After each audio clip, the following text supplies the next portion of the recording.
Hello everyone, आज का हमारा जेनेटिक इंजीनियरिंग का नेक्स्ट लेक्चर है और इसमें हम पढ़ेंगे डीएनए फिंगरप्रिंटिंग।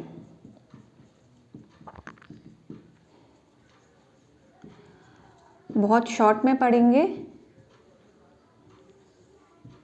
कि ये बेसिकली क्या है।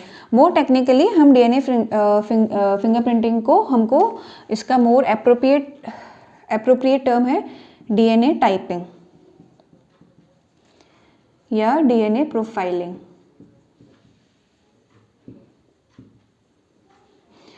ठीक है, तो ये है क्या, ये एक ऐसा मेथड है जिससे हम किसी पर्सन का रिलेशनशिप या उसकी आइडेंटिटी को हम उसको असर्टेन करते हैं, यानी उसको पहचानते हैं। और किसकी हेल्प से? किस डीएनए फिंगरप्रिंट्स की हेल्प से। जो डीएनए फिंगरप्रिंट्स होते हैं वो हर एक इंडिविजुअल के लिए यूनिक होते हैं। मींस किसी भी दो इंडिविजुअल के डीएनए फिंगरप्रिंट एकदम सेम नहीं हो सकते, जैसे कि हमारे हाथ के फिंगरप्रिंट्स होते हैं। ठीक है, तो हर इंडिविजुअल के अलग अलग होते हैं। ऐसे ही जो डीएनए फिंगरप्रिंट्स हैं वो किसी भी दो इंडिविजुअल के except you can say monozygotic twins यानी आइडेंटिकल ट्विंस, ये एकदम एक जैसे नहीं होते हैं।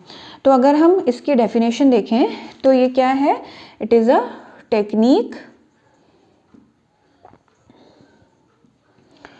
to identify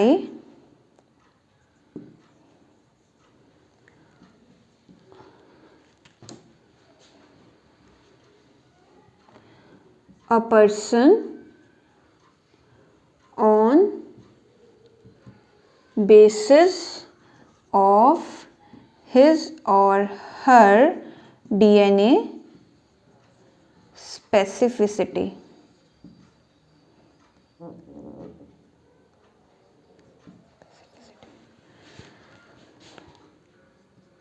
ठीक है, it is a technique to identify person on basis of his or her DNA specificity. ठीक है, ये टेक्निक इन्वेंट करी थी एलिक जेफ्रीज ने इन 1985-86 के बीच में। इन्होंने ही was the first scientist to invent this technique DNA fingerprinting, sir Alec Jeffreys. और इंडिया में सबसे पहले इस पे जो काम किया गया था वो थे doctor VK. Kashyap and doctor Lalji Singh.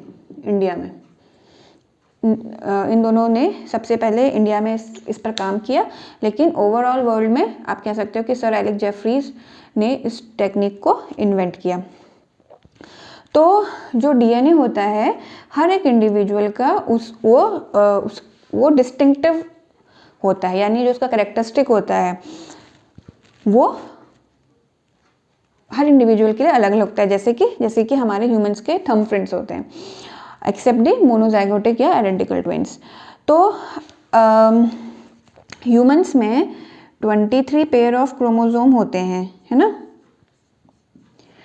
और हर एक सेट में जो ये 23 पेयर हैं उसमें हर एक सेट में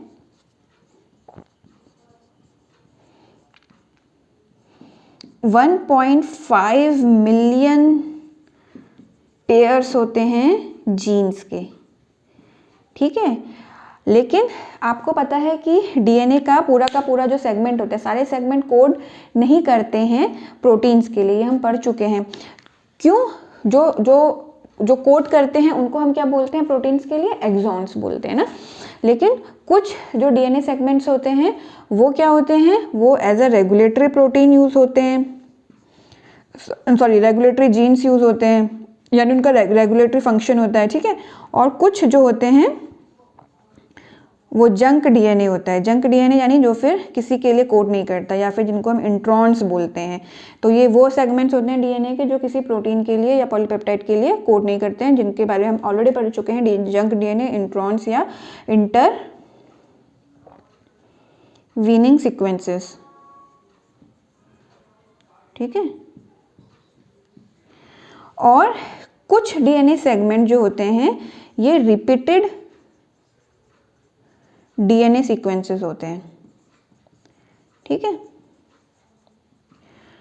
अब ऑलमोस्ट यू कैन से half of haploid genome, haploid genome यानी N, इसका ऑलमोस्ट हाफ जो है वो ये जो हैप्लॉइड जीनोम है उसका ऑलमोस्ट हाफ आपके होते हैं नॉन रिपीटेटिव, यानी जो रिपीट नहीं होते, नॉन रिपीटेटिव डीएनए सीक्वेंसेस। ये जो नॉन रिपीटेटिव डीएनए सीक्वेंसेस हैं ये अपने आप में क्या हैं, यूनिक होते हैं, ठीक है। और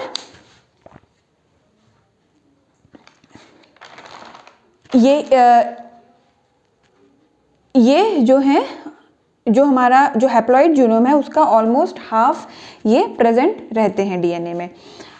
डीएनए फिंगरप्रिंटिंग के लिए, जब हम डीएनए फिंगरप्रिंटिंग की अगर हम बात करें तो उसमें सबसे इम्पॉर्टेंट जो न्यूक्लियोटाइड सीक्वेंसेस हैं जो कि हेल्प करते हैं वो हैं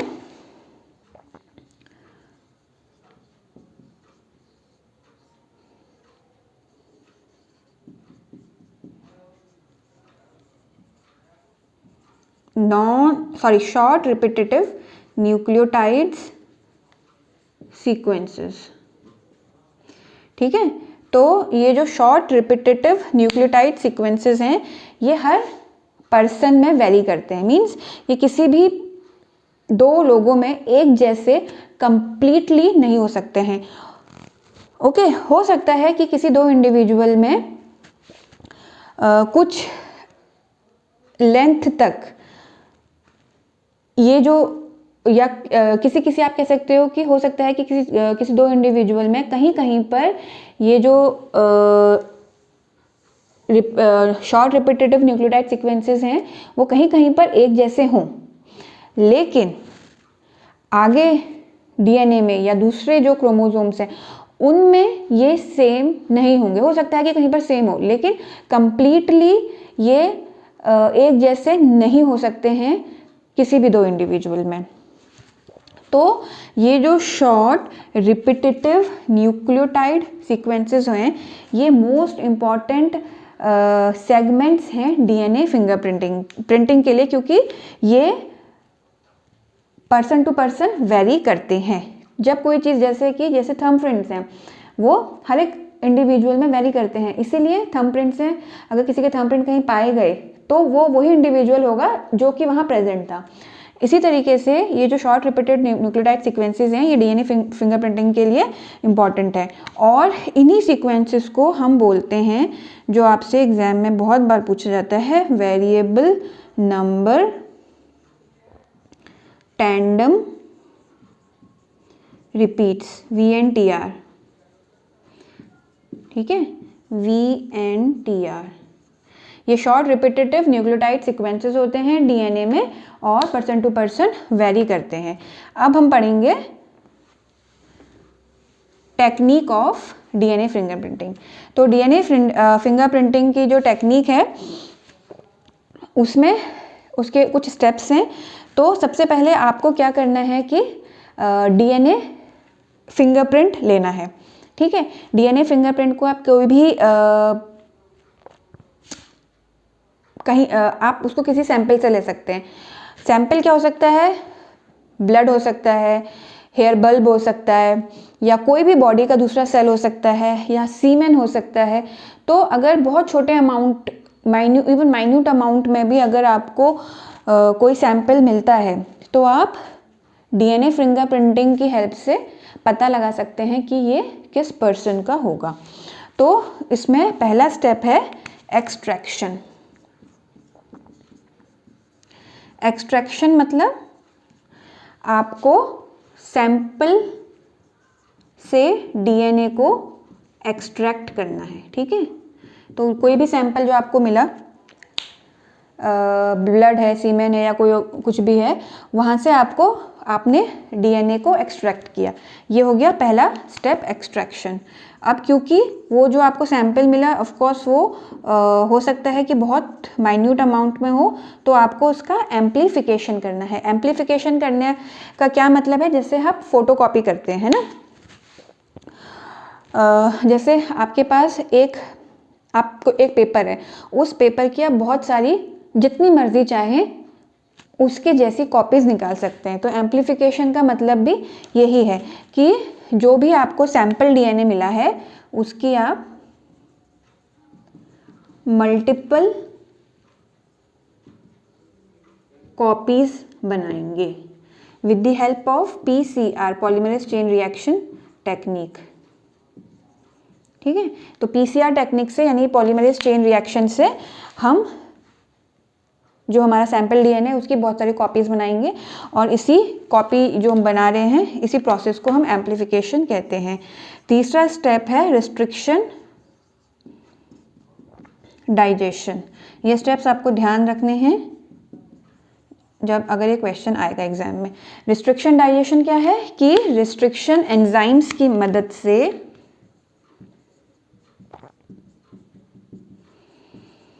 रिस्ट्रिक्शन एंजाइम्स क्या होते हैं, जो डीएनए की कटिंग में काम आते हैं, उसकी क्लीविंग में काम आते हैं। तो रिस्ट्रिक्शन एंजाइम्स की मदद से आप डीएनए को कट कर सकते हैं। ठीक है, डीएनए को कट करेंगे आप, बहुत लंबा डीएनए तो उसको डीएनए को कट करेंगे और आपको डिज़ायर्ड डीएनए सीक्वेंसेस मिल जाएंगे। ठीक है, आपको बेसिकली जो डिज़ायर्ड डीएनए सीक्वेंसेस हैं बेसिकली VNTR हैं। ठीक है, यानी ऐसे सीक्वेंसेस जो कि इंडिविजुअल टू इंडिविजुअल वेरी करते हैं।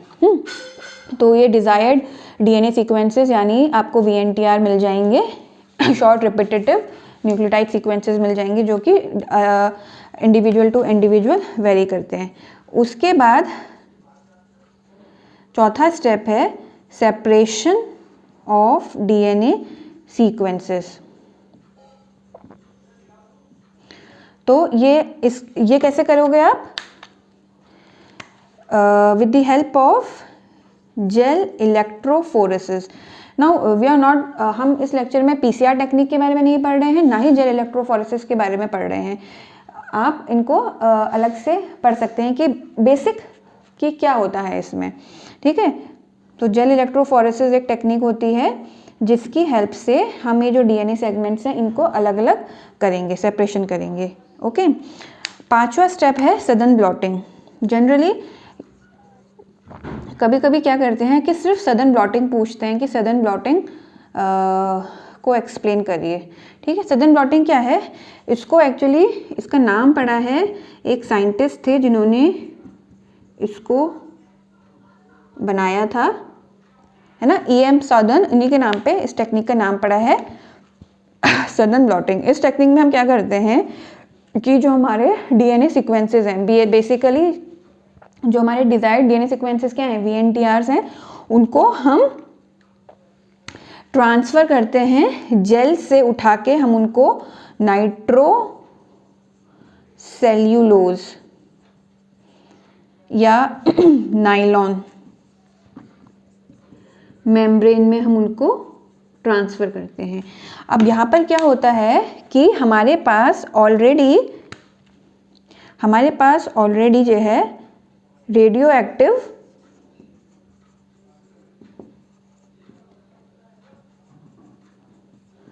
कॉम्प्लीमेंट्री डीएनए है। ठीक है, हमारे पास already radio active complementary DNA, क्योंकि ये जो VNTR सीक्वेंसेस हैं ये आप कह सकते हो कि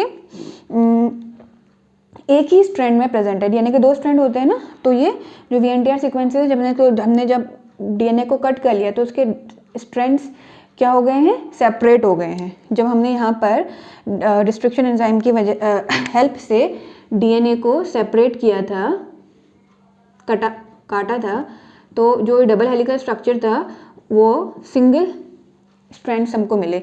ये VNTR सीक्वेंसेस दोनों ही स्ट्रैंड्स में है, ठीक है। फिर हमने इनको अलग अलग स्ट्रैंड्स को हमने वो क्या करा, सेपरेट किया। उसके बाद हमने इनको एक ऐसे इस जेल से हटा के सेलुलोज मेम्ब्रेन या नायलॉन मेम्ब्रेन में डाला, जिसमें कि हमारे पास पहले से ही इन VNTR सीक्वेंसेस के कॉम्प्लीमेंट्री DNA स्ट्रैंड प्रेजेंट है, ठीक है। जो और वो क्या है, रेडियो एक्टिव है, क्योंकि आपको नेकेड आई से तो DNA नहीं दिखेगा, कुछ ना कुछ ऐसा होना चाहिए जिससे कि आप उसको देख सको, तो आप रेडियो एक्टिविटी से वो पा सकते हैं। तो इसीलिए हमारे पास इस VNTR सीक्वेंसेस के कॉम्प्लीमेंट्री हमारे पास DNA है, जिसको कि हमने रेडियो एक्टिव किया हुआ है, ठीक है। तो जो इस टाइप का radio active complementary DNA sequence है, इसको हम प्रोब्स बोलते हैं। क्या बोलते हैं? प्रोब्स। तो सदर्न ब्लॉटिंग क्या है? ये एक ऐसा मेथड है जिसमें कि हम एक तरीके से हाइब्रिडाइजेशन कर रहे हैं। किसका हाइब्रिडाइजेशन कर रहे हैं? हम इन प्रोब्स का VNTR जो सीक्वेंसेस हैं, जो हमें सैंपल से मिले हैं, DNA सैंपल से मिला है, इन दोनों को हम इन प्रोब्स को और इस VNTR सीक्वेंसेस को हम क्या कर रहे हैं? जोड़ रहे हैं, ठीक है। और इसी मेथड को सदर्न ब्लॉटिंग कर रहे हैं, यानी इसमें हम जो आइसोलेटेड हमारा DNA है, जो हमें सैंपल से मिला है, उसको हम प्रोब्स के साथ उसका हाइब्रिडाइजेशन कर रहे हैं। तो यही प्रोसेस को हम सदर्न ब्लॉटिंग बोलते हैं। और इसके बाद है छठा स्टेप, DNA फिंगरप्रिंट। अब हमें DNA का फिंगरप्रिंट कैसे मिलेगा? क्योंकि हमने जब ये रेडियो एक्टिव कॉम्प्लीमेंट्री DNA को, यानी जो प्रोब को हमने इसके साथ कर दिया, तो हमारा जो सैंपल का DNA भी क्या है, वो रेडियो एक्टिव हो चुका है। तो अब हम इस हमारी जो नायलॉन मेम्ब्रेन है, जिसमें कि हमारा एक तरीके से हाइब्रिडाइज DNA है, उसको हम एक्स-रे से, इस नायलॉन मेम्ब्रेन को या नाइट्रोसेलुलोज मेम्ब्रेन को हम एक एक्स-रे से एक्सपोज करते हैं, ठीक है। उसको एक्स-रे के सामने लाते हैं, और जब हम इसको एक्सपोज करते हैं तो हमें स्पेसिफिक बैंड्स दिखते हैं। और ये बैंड्स हमें क्यों दिखे? क्योंकि हमने रेडियो एक्टिविटी को यहाँ पर यूज़ किया है, रेडियो एक्टिव प्रोब्स यूज़ किए हैं। तो वो प्रोब्स जो हैं एक्स-रे में जब हम उनको एक्सपोज करेंगे तो वो बैंड्स बनाते हैं, स्पेसिफिक बैंड्स बनाते हैं। तो इन्हीं बैंड को हम क्या करते हैं, फिर हम देखते हैं कि ये किस इंसान के साथ मैच हो रहे हैं। और जो भी हमारा अल्टीमेट एम है DNA फिंगरप्रिंटिंग का, उसको हम अचीव करते हैं। तो ये 6 स्टेप इसमें इन्वॉल्व हैं। तो अब इसकी एप्लीकेशन क्या होगी? ऑफ कोर्स सबसे पहली एप्लीकेशन तो ये है कि हम किसी भी इससे हम क्या पता लगा सकते हैं? हम इसको पैटर्निटी या maternity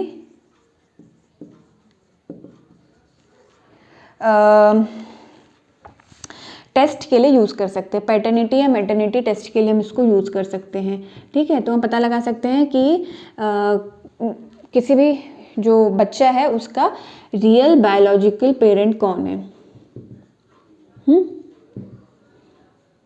real biological parent father या मदर कौन है, ठीक है। दूसरा, हम फॉरेंसिक्स में इसको बहुत यूज़ करते हैं। फॉरेंसिक साइंस में हम यूज़ करते हैं। कैसे? कहीं पर अगर कोई क्राइम सीन है, वहाँ से हमें जो भी सैंपल DNA का हमको मिलता है, हम उनको उठा लेते हैं, और बाद में DNA फिंगरप्रिंटिंग की हेल्प से हम पता लगा सकते हैं कि ये जिस भी इंडिविजुअल के साथ उसके DNA फिंगरप्रिंट्स मैच करेंगे, ऑफ कोर्स वही वहाँ पर क्राइम सीन में प्रेजेंट रहा होगा, तो हमें उसमें हेल्प मिलती है। तो पॉसिबल जो क्रिमिनल्स हैं, या जो हमें लगता है या पुलिस को लगता है कि ये इन्वॉल्व हो सकते हैं इस केस में, तो उनके डीएनए से जो भी हमें क्राइम सीन पे डीएनए मिलेगा उनको हम मैच कर सकते हैं, ठीक है। और तीसरा है study of evolution. Study of evolution मतलब कि हम जेनेटिक, इनकी जो डीएनए फिंगरप्रिंटिंग की हेल्प से हम genetic relationship between different ethnic groups and different races, जो पूरे वर्ल्ड में एथनिक ग्रुप्स हैं या जो ह्यूमंस की डिफरेंट रेसेस हैं, तो हम उनमें जेनेटिक रिलेशनशिप पता कर सकते हैं। तो जिस भी रेस का डीएनए आपस में मैच करेंगे और बहुत ज़्यादा मैच करेंगे, एथनिक ग्रुप्स के मैच करेंगे, तो हम पता लगा सकते हैं कि हाँ ये पहले एक ज़माने में कहीं साल पुराने पहले ये साथ रहे होंगे और बाद में किसी भी कारण से ये अलग अलग हुए। जिस भी कारण से वो अलग अलग हुए होंगे, लेकिन अगर वो क्लोजली रिलेटेड हैं तो उनके जो डीएनए फिंगरप्रिंट्स हैं वो भी एक जैसे, लगभग एक जैसे ही होंगे। तो इन 3 चीज़ों के लिए हम डीएनए फिंगरप्रिंटिंग को यूज़ कर सकते हैं। अगर आपको आज का लेक्चर अच्छा लगा होगा तो प्लीज़ इसे लाइक, शेयर एंड सब्सक्राइब करिएगा। Thank you.